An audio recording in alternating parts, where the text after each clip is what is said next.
good morning, or as I sometimes like to say, good evening or good afternoon, depending on where you are. This is the Cloud Native Attitude, and I am Jamie Dobson, joined by my best friend Ian.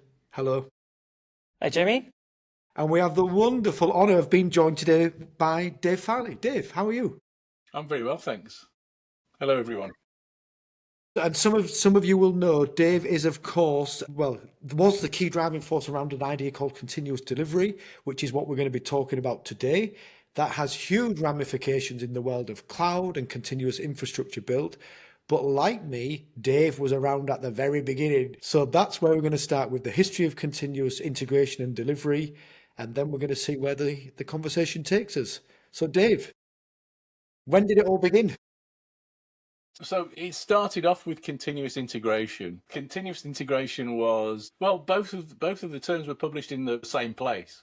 So they came out of the C2 project, which was Kent Beck and a bunch of other famous people, but resulted in Kent Beck's book Extreme Programming. And that was the first time, I believe, that both of the phrases continuous integration and continuous delivery were used.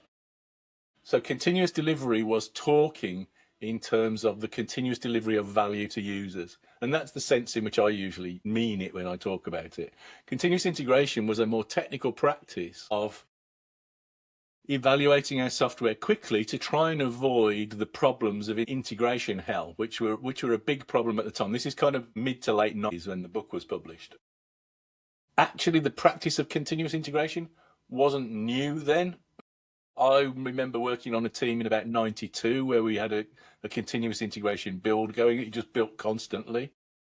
And we had a few very, very simple tests that we ran just to sanity check that everything was looking okay. Is it true, Dave, that continuous integration was at least partially to do with integrating dynamic link libraries to make sure that a change, for example, that I'd made wouldn't destroy a change somebody else had made? So certainly that use case is correct. I haven't heard that it was specifically about the use of DLLs, although DLLs were trying to solve a similar problem. DLLs are fundamentally about late binding, so you want to be able to bind at runtime to this notionally third-party piece of software and rely on it, and that depends, of course, on how good your contract is with the interface to that piece of code is. And there's lots of sneaky ways. We all know, if you've ever written any software, there's lots of sneaky ways in which we can break stuff by changing things, even if the contract is the interface is still the same. So certainly there were problems there. Continuous integration kind of takes a very different viewpoint. So instead of worrying about the problem of coupling and decoupling too much, it just says integrate things all the time. Right. So maximize feedback and integrate everything together all of the time. Fundamentally, that's the idea. I'm going to stick my reading glasses on. Now, the people listening on the podcast won't be able to see this, but people on YouTube can see that I'm reading the White Book. We used to call it the White Book. This was the version 1 of Kent Beck's Extreme Programming. Believe it or not, manages to cover in chapter 10, which is called a quick overview, manages to cover continuous integration in 2 paragraphs, not even a quarter of a page. And basically, this is what he says. Code is integrated and tested after a few hours, a day of development at most. One simple way to do this is to have a machine dedicated to integration. Yeah. Right? And I remember explaining to continuous integration, and I used something called Frank because remarkably, in 2002 already, people were pushing back on this. Remarkably. So what I used to say, do you remember Microsoft Subversion, Dave? Oh my God. So so even source control was not even guaranteed back then. Do you mean Microsoft SourceSafe? SourceSafe. SourceSafe, excuse me. Subversion worked, SourceSafe didn't. Yes, excuse me, of course. That middle-aged, I've got my S's mixed up. SourceSafe, indeed. So I tried to say to people, look, if you're working on something, when you're finished, check out the repository, integrate locally. If all the tests agreed, check it back in. And I said, and what Frank does, my robot, Frank, every time something is checked in that should be working, will pull the repo, well, except we didn't call it pulling the repo back then. We'll pull the repo, run all the tests, and then you'll know. But if you've broke the build, it'll send you an email. And I was teaching this to really smart people with computer science degrees who actually struggled tremendously to understand the concept of continuous integration. I think people still do, absolutely. So it wasn't just then. I don't really understand it because it seems straightforward to me. If you want a definitive statement on whether your software works or not, then you put it all together and you try it out and you see if it works or not. Right, okay, if that's still an issue, Dave, psychologically, what is the issue there? Why do people either push back or just don't get it? Think my impression is that it challenges people on a number of fronts. First, it's different. It is a different way of working to way that most people are used to working. And until you've experienced it, there are lots of questions that you have and lots of challenges that you put up to say, well, that can't possibly work, can it? And they're all wrong, all of those challenges, because it does work. And you can do it at massive scale. You can do it in complex environments. You can do it in all sorts of places. And it works, and it's shown to work. It's demonstrated to work. It works better than anything else. But there are challenges, and it forces some compromises on you. So if you've got to commit your changes at least once per day, which, as you pointed out, was part of Kent's definition in the white book, that means you've got to have something ready to be committed at least once per day. And certainly when I first started practicing continuous integration, on projects, we weren't used to working that way. We were used to thinking up hard about the solution that we're going to build, and then we build towards that solution, and there'd be certain points at which we were ready to commit. Now, when I write code, my code is very rarely more than 5 or 10 minutes away from being ready to commit. And that's a huge change in focus and approach to writing code. And that's a challenging thing to something that's so personal as writing code. When you start extending continuous integration with ideas like test-driven development and continuous integration as big brother continuous delivery, things get more serious, because now not only has every one of my changes got to work when I commit it and pass all the tests, it's also got to be potentially releasable, because that's the definition of continuous delivery. Working so software is always in a releasable state. So I have a theory about this, and I'm sort of extemporizing, so forgive me if this isn't too clear. But when I started talking about continuous integration with people, this is relatively late. I was working for a company that was B2B, and with B2B, the business pressure is fast delivery of projects. And the challenge I've always found with getting any sort of continuous integration, DevOps, automation into the SDLC is that the investment is very front-loaded. You have to do the investment early on to get the benefit later on. And when someone is paying you to deliver a new project or a feature, then if you say, actually, we're going to spend the first week, the reason we're a week late is because we're spending a week getting the integration tests right. They'll say, that's not our problem. That's the cost you have to bear. We just want you to work on the features. So this pressure was there with B2B and didn't allow for people to do things in this future investment way. And as we moved to SaaS and products, the software engineer, the automator, got more and more power over how things are delivered and won the argument, essentially. Well, I think one of the big shifts in our take on what good looks like is the state of DevOps report and the DORA metrics. Now we have evidence, we have data that shows that the stuff that you were just talking about was a mistake. That's not the way to go faster. The things that we're talking about is the way to go faster.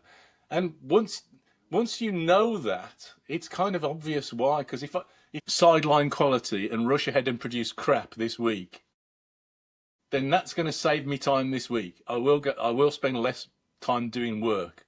But next week, I've now got to deal with the crap that I did last week. So I'm going to working in a more unpleasant place. I'm going to be fixing the bugs that I introduced last week, as well as doing next week's work. So I'm bound to be going slower. And that's what the evidence says. The hard data from the State of DevOps report, the most credible scientific analysis of software development as a practice,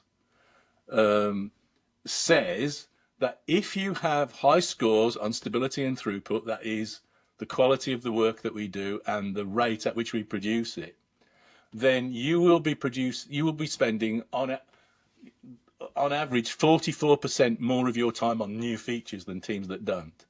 So that's 44%, at least 44% more productive. Isn't it the case, Dave, that in the Dora report, and I was going to bring that up myself, isn't it the case that continuous delivery is to software health what not smoking is to our actual health? And what I mean to say by that is it's the one practice that will get you the biggest bump in quality. Yes. Yeah, absolutely. The whole of the State of DevOps report and the way that I perceive them and the Accelerate book really are fundamentally saying that continuous delivery works better than anything else. And as you say, it's like not smoking. You're going to have so many different benefits as a result of this. You're going to produce stuff faster. It's going to be higher quality. Your customers will like it. The companies that, again, from the Dora report, the companies that do this kind of thing make more money than companies that don't. And these days, if you look around at the examples of organizations that we think of as being great at software development, nearly all of them use some form of continuous delivery. I don't think there's any question that the argument is won. Yeah. Conclusively and thoroughly. I just think about perhaps people who are listening to this who work in companies where the people who call the shots are not software engineers, they're not even engineers by background. That's sorry, Ian, I interrupted, but that's certainly a problem. But I also think it's partly a problem of our own making. I say our, I mean us technologists. Because why do we have to assume that we need somebody else's permission to do a good job? Aren't we the experts in software development? Aren't we the people that know best what a good job looks like? We should be taking, in my view, responsibility for doing a good job and giving professional advice. Part of our job in doing that then is to convince these people that don't know what they're talking about that this is a better way of working and more important. And we have to do what's necessary to do that. We can point to the examples, we can use the data, we can get them to try it and so on. And when people do those things, it works. It's funny, Dave, you should mention that about this us leading our organisations. When I mentioned earlier, I was talking about the continuous integration robot, Frank, I called him. This was when I was in the convince mode of my career. I was young, very respectful of those around me. And as every year passed, I became more and more belligerent. And I remember I was leading a team, and that was my perfect job, by the way. A team of 8 people, a bit like a rugby scrum. This was the perfect job for me. Ever since then, I've been consistently promoted into further incompetence. So I miss having 8 or 10 people building software, hands on the keyboard, a couple of hours a day. Well, anyway, I started to say to my team, and what I realised was a lot of it was to do with confidence. So we wanted to refactor some stuff, or we wanted to test some stuff, and people said, well, let's put a story on the board. And I was like, why? Oh, well, the management want to see. And then I remember losing my temper and shouting out, well, why don't you put a story on the board every time you need a shit, and we'll move it to in progress, and then when you've come out, we'll move it to done. So I tried to say to everybody, we've got to be more courageous. This is what we do. We know what we're doing. This is our process. Yes. But I dare say, just coming back to you, Ian, maybe the people who are drawn to large organisations where this is challenging, maybe, I don't know, struggle with those confrontations, or the context is not safe. Maybe the context is not safe enough. We see the same pattern now with organisations that want to build platforms. So you have the same argument. Why have 8 different teams all building their own container orchestration systems or building their own certificate management tools, right? Why not just have one platform, everyone's workload to go in there, and so on and so on. But to build those things, you have to spend 6 months, 3 months, however long it is, doing effectively nothing from a business point of view. To front load that thing, so you get the benefit later on. And we've worked with clients who've spent 2 years building these things, started to sell their services to end users, and they've got no idea how to account for it within there's business. I think there's some deep reasons why this is challenging. Fundamentally, what we're talking about when we're talking about software development at any kind of size is that it's bloody hard. It's complex stuff. This is world-class complex. This is really difficult. As soon as you're doing concurrency, you're kind of in the realms of quantum physics complexity. You've got superposition of state in the system and all of these kind of crazy ideas. So this is not easy. And so the truth is, if we just kind of wind it back and think about other complex systems that aren't software, or any complex system, how do you build a complex system? You start with a simple one that works. And that gets us into this kind of continuous territory, and that's why it's so important. This is how engineering in every other discipline works. This is how science works, is that you divide the problem down into small steps, take the small step, validate the small step, and only move on once you're comfortable that the small step's stable and you understand it. I think therein lies the problem. Many people really struggle to get to the essence of a system. And I remember when I used to build these big Java systems, I used to say there's only going to be 7 methods, maybe 10 in the whole system. What are they? And then people used to say that I was naive for looking at it through such a simple lens. And I'd be like, well, you're overcomplicated it, number one. And number two, I don't have a history of fucking everything up. But I say that partially in jest. It's very, very difficult to boil something down. And the whiteboard is your friend. And I even remember, especially around about, I don't know, 2011, 2012, I remember thinking people are spending too much time on keyboards. And our generation, Dave, were always at the whiteboards. Well, systems thinking, isn't it, what you're describing there, Jamie? Is that you need each component in your system needs to have at most seven things you can tell it to do. If it's 400 things you're telling it to do, it gets very complicated very quickly. Systems thinking is really hard for a lot of people. It is, but that's just the truth of software development. The truth of software development is that it's harder than most people can cope with. Most people can't do it well. So you either isolate the people that can't do it very well and let them do something that doesn't matter very much, or you find you're going to build a mess. Well, we do live in a bit of a bubble, don't we, as software engineers? Because we're surrounded by people who think like us. And so when we come across a CFO or a business analyst who's never written a line of code in their life, we're a bit at a loss of how to communicate with them. Yeah, that's certainly true, but I don't think we try very hard very often. I've worked with teams where they're fighting this battle of trying to convince management to allow them to do something that I think ought to be their job, and they're going and doing it, saying we want 6 months to build a deployment pipeline, and I'm going, no, you don't. They're saying we've got to optimize for speed and throughput. No. Sorry, stability and throughput. It's not technical jargon. What you've got to change the conversation to have the conversation in the terms of the person that you're trying to convince. So if you're talking to a commercial person, you've got to make the argument that you're going to save them money. If you're talking to a security expert, you've got to convince them that what you're doing is going to be more secure than the alternative. You've got to frame the argument. I think that absolutely, Dave. I think the challenge there is, I always say this to people, I started working with computers because I don't like people. And unfortunately, what you're describing is high-level communication skills, the reframing of an issue, the explanation, the situational awareness of your audience. And anybody who half decent with computers and can do what you've just explained becomes very successful. And I think the truth is that those people are quite rare. I mean, I guess you're one of them, Dave.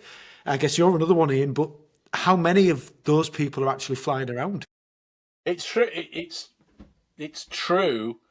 To certainly, I don't want to blow my own trumpet and say I'm definitely one of those people, but I'm definitely one of those people. It's I am comfortable having those conversations now, but in part that's just a matter of practice. I was a hardcore nerd. I mostly spoke in C and assembler for the early part of my career, and barely understandable in English. You've got, so if that's part of the job, and I think it must be part of the job, because our job is to solve problems for people with software. So we must understand the problem. Therefore, we must talk to the people with the problem to understand what's going on, and we must draw that out of them in the way that's going to be helpful to us, because they don't know how to give it to us.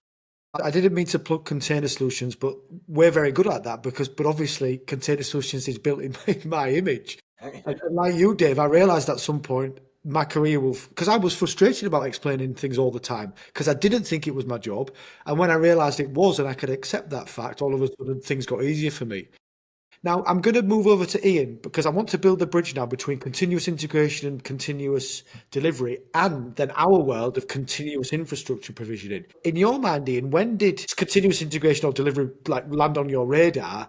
And how do you think it evolved from what it was, Kent Beck and, Java programming and all of that stuff to what we do today, which is not just rebuilding the application constantly, but rebuilding the infrastructure as we change and tweak it? I'm kind of the wrong person to ask because I came to this very, very late. So I started my career in around 2000, just graduated with a science, and then didn't do any continuous integration at all for about 13, 14 years. So it was about 2014 that I finally got to grips with Jenkins. This was my first kind of Had you contact heard with of it. it, Ian, before then? I'd heard of Jenkins and I didn't know what it was. And I Right. thought it was some magical thing that told you whether your software was good or not. And Right. then I got to poke around with it at home and I was looking for the magic. And then I realized, oh, this is just a shell script that returns a 1 or 0. That's it. And you can just put stuff in it, but it's a framework in which you basically run shell scripts. And at that point, I was like, okay, there's no mystery here. And then I just followed the pattern forward. But I worked in a business that had a lot of integration problems because we built over 15 years with no automated testing, no continuous integration. We just built and built and built. And that's what our customers wanted. They wanted it really fast. And we started saying, look, this is not sustainable. We need to actually go away and build integration tests and so on and use things like Jenkins. And they were like, well, how long is that going to take? We don't know. Or it's going to be expensive. And so we were pushed into this very difficult position where we had this unstable software where costs were going up, but no one saw a solution that was cheap. So it was Docker that changed it for me because I grabbed all of our shell scripts and shoved it into a single container. And then I had continuous integration every day, just rebuilt the environment every day. And people could run our system on that. And that worked where VMs hadn't. But to answer your, go on, Jamie. And along that journey, Ian, at what point did you start integrating the provisioning of infrastructure, virtual machines, software configuration? When did the application and the infra start to meld into one system of build? That was later. So that to me, in my mind, that was 2016, 17, Terraform started becoming a thing.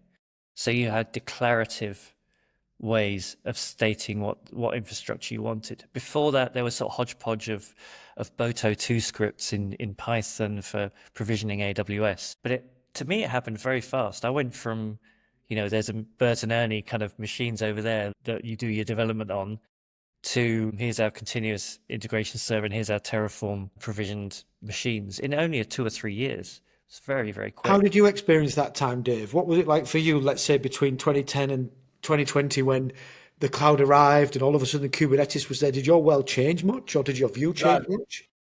No, not really. So we were doing all of that before the cloud came. So the projects where the term continuous delivery was applied to the kind of stuff that we were doing, I was working on when I was at ThoughtWorks from about 2003. So the first public statement of that, there's minor friendly arguments over beer that go on between some of the thought workers at the time over who spoke about this publicly first. I'm one candidate. I spoke at a go-to conference in around, I can't remember if it's 2005 or 2006, about the techniques, the practices. Essentially, continuous delivery came out of what we think at the time was the biggest agile project in the world. We were building a point of sale system for Dixons, as they were then. And there were about 200 people, technologists, working on the project, a couple of years. And it was big and complex, and we were releasing to kind of 10,000 stores at a time and all of this sort of stuff. And we were ThoughtWorks, so we'd started off with extreme programming, and a bunch of people that came over from the States originally, and a few local Brits had done an excellent job of getting the project bootstrapped. But we were starting to hit the problems of scale. At those times, everybody, including Kent Beck and people like him, were talking about XP as a small team practice. It was focused on your 8 people working together. Absolutely. And I think one of the contributions that ThoughtWorks made at that time was that we started to find out how to scale it up to bigger projects. And continuous delivery was really part of that. My kind of elevator pitch for what continuous delivery is it's kind of generation 2 extreme programming.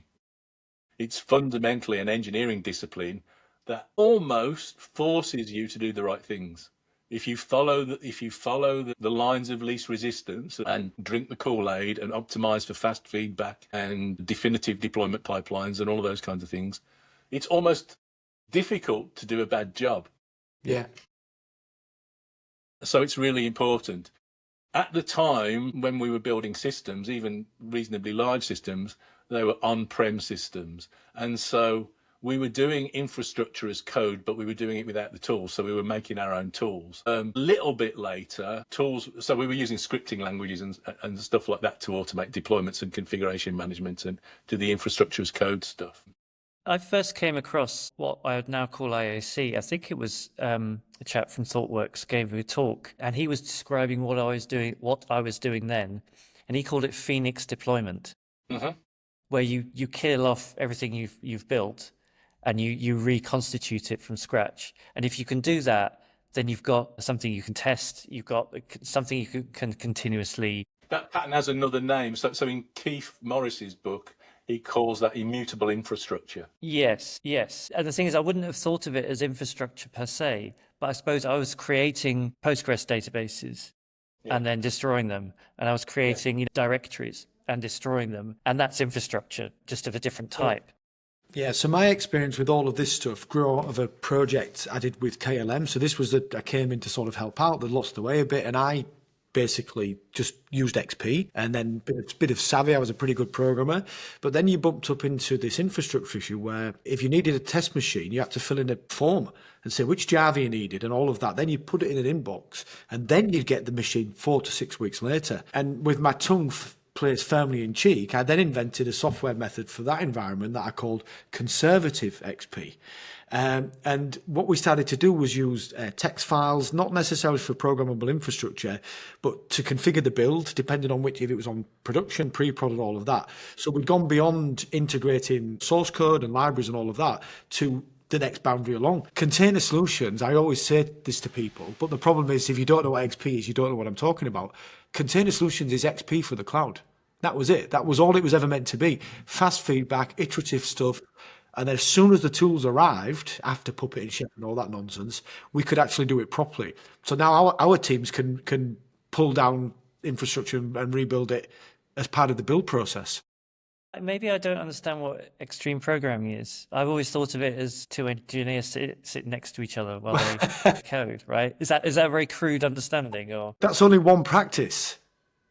Oh, that's one practice of 12. Okay, so you go, Dave. You go.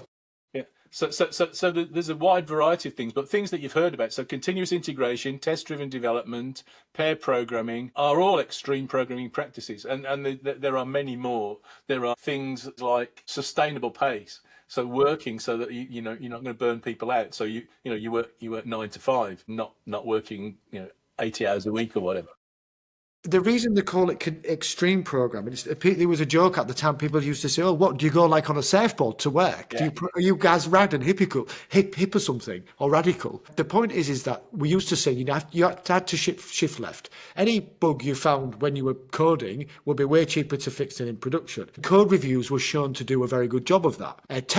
Automated testing was shown to do a good job. So Kent Beck basically said, if code reviews are good, let's do them all the time. The extreme version of that is pair programming. That's what you were thinking of, Ian. And then we said, well, if integration tests are good, because that's why one of the space rockets blew up, because we had a metric number and an imperial number because the software modules had not been integrated. Then we said, well, let's continuously integrate. That's the extreme version of integration testing.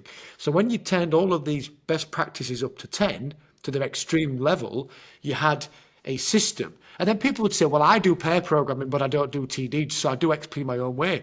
And I used to say, you're not doing XP. You can't say if a house has got a roof and a foundation and 4 windows, you can't just put a roof there and say, this is my house. And I said, that's not a house. So the practices were integrating and supporting each other.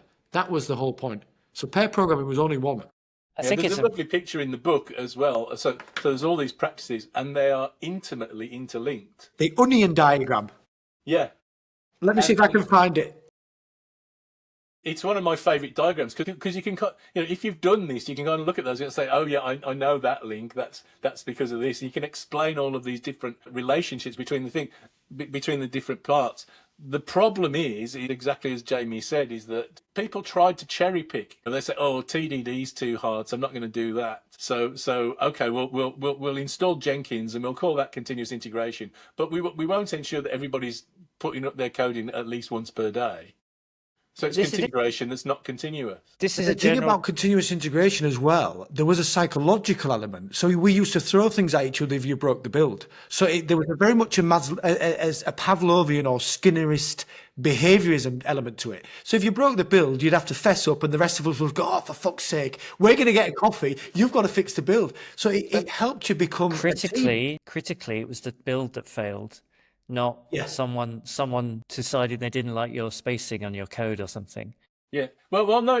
So certainly later on, as it got more sophisticated, we'd test for that as well.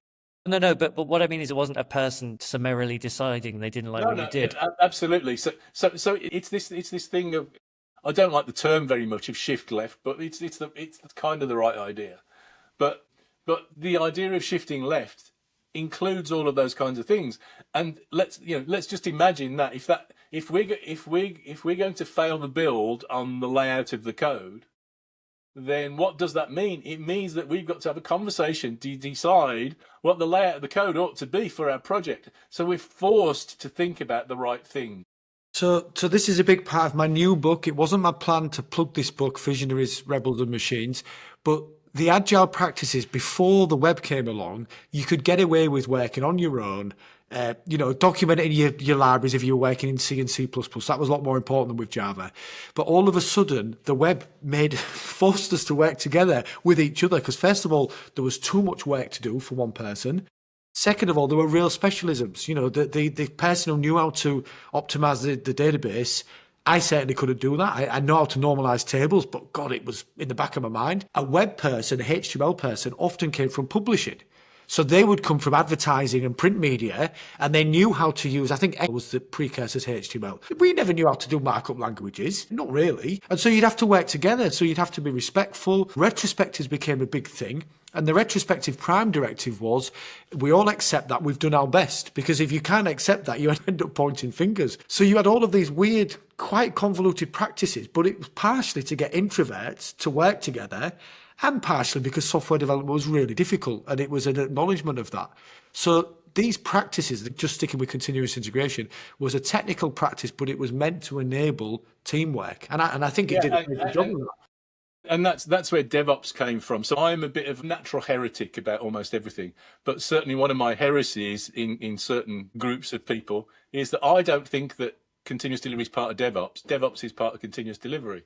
So continuous delivery is the practice of working in a way so that we can continuously deliver our software. And we do everything. We optimize everything to that end.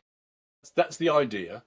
So DevOps is one important, because it's problematic, communication barrier that is eased by establishing a more effective relationship to manage that ability to continuously deliver by having better communication between dev and ops, better interactions, better shared responsibilities for what's going on and all of those things. So everything that DevOps talks about, I think, is valuable and helpful, but it's part of being able to continuously deliver it. That's the job of it, and that's where it came from. And that's why you get these, to my mind, are stupid names like DevSecOps, DevSecBizOps, and DevSecTestBizOps, and all these ridiculous names. Because you're talking about the mechanism rather than the goal. The goal is continuous delivery, and there is a whole bunch of mechanisms, like extreme programming. There's a whole bunch of mechanisms that we put in to achieve continuous delivery of software. And if you take that to outside software into the manufacturing, right, which is where we've learned a lot of lessons from, very belatedly, I have to say. But if you're making cars, the idea is that you can push cars out of maximum quality continuously. Yes. That's what you want to do, right? Yes. And they had all the same problems that we had, but it took us about 40, 50 years to learn from them. Yeah, and you know, my understanding of what we were talking about when we were talking about agile and continuous delivery and all of these things improved over the years, you start to see those links with lean manufacturing and all those kinds of things as well. This is a more, I dare say, even mathematically rigorous way of thinking and organizing things. This just works better. This is how you decompose big, complicated problems, Well, whatever they are, whether it's building space rockets or cars or and the funny whatever thing else. is, we haven't spoken about the M word. This is actually all management, workflow, processes, motivation, engaging each other, all of these. And people think I'm mad. XP, continuous delivery, they're all management practices. Some of them are supported by technology, but it's to optimize work. Yes. That's what it's about. Okay, so we're coming up to the end of this podcast. So Dave, before we call it quits, there are many people who listen to us, don't ask me why, who are in the beginning of their career or they're in mid-career. Now, what advice would you have for some of our viewers or for some of our listeners, either in the following 5 years, or if you could go back in time and give yourself advice, what would it be? That's a huge question because there's a lot of stuff, because as we've talked about it, software development is complicated. I wrote a book called Modern Software Engineering, so I'm going to steal from that because I think that's at the core of what I was trying to talk about. I think that I don't like arguments about whether it's engineering or not. If we do it well, it's engineering, and if we're not doing it well, it's not. If we're not building better software faster as a result of our practices, we're not doing engineering, because engineering is always trying to find better ways of doing things. So software engineering, what's software engineering mean? Well, I would say that software engineering is about trying to find practices that will make us do a better job and produce software more quickly. And all of the things that we've been talking about are, those sorts of things. In my book, I divided those up into two groups, really, maybe three, but two groups primarily. I think that if we are to apply kind of scientifically rational approach to software development, which is what I think engineering really is, then we need to optimize for two things. We need to optimize for learning, because we're going to be building complex systems, and we are continuously learning about what the system is that we're building, how we're building it, what works, what doesn't, what the user really wanted when we've given them something, and all of those things. So we need to optimize to learn things. So we need to work in certain ways. We need to work more experimentally. We need to work iteratively. We need to optimize for fast feedback, all of these kinds of things to be able to do that. And then we're building complex systems. And so it's important that we're able to continue to do this. So we need to optimize also to manage the complexity of the systems that we build. And for those, there are technical practices that allow us to do that. We need to design systems that are modular, cohesive, good separation of concerns, good lines of abstraction between the pieces, and loosely coupled where we can. And if we do all of those things, I haven't said anything about the technology or the tools or whether it's in the cloud or not. If we do all of those things, whatever the nature of the system, those are the ideas that are at the core of our profession, and we will do a better job. I don't care whether you're building scripts in SAP or low-level code in Assembler or Rust or something. It will work. It will work if you take those ideas seriously. Certainly when you start seeing the world from that thing, continuous integration is about working experimentally. I'm going to treat every change as a little experiment. And the mechanism that I use to evaluate the correctness of my experiment is my continuous integration system. So I'm optimizing for fast feedback. So you can see how these build up, and the practices that we've been talking about kind of fall out from this engineering approach, this engineering discipline that drives software. And what you said, I think, is right, that what we're talking about is management, but it's also slightly wrong in that that's going to lead people to be thinking about bureaucratic nonsense from suits. And that's not what we're talking about. This is management in the sense of science. Science is a disciplined approach to creating knowledge. Continuous delivery is a disciplined approach to evolving software. Yeah. You do need to read the new book because the visionaries and the rebels in that book are the people who managed these massive projects, and none of them wore suits or went to business school. So I think, if anything, I'm trying to remind people that management might not be what you think. Yes. And actually, the key to the success of managing big tech projects is to remove bureaucracy, because it lets people like us, who are motivated by the task at hand, get on with the job and therefore remain perpetually motivated. Yeah, I'd just like to add one thing in, though, as a bit of advice to the people that are just starting out, is that if you've been listening carefully to what the three of us have been talking about, then you can tell there's an awful lot more to software development than just writing code. And some of that other stuff is more important than just writing code. However nice writing code is, and it is, we all enjoy it, it's fun. It's good, and being good at writing code is a nice thing to be good at. It's not the most important thing, though, in terms of being a great software developer. Exactly. I guess on that wonderful note, I suppose communications, isn't it? That was a no regret move for me. Once I understood communications was a part of the job, I then started to try to master it Yes. because I wanted to succeed. Right, on that, that's been a wonderful, wonderful podcast, Dave. Maybe one of the best. Ian, any final words from you?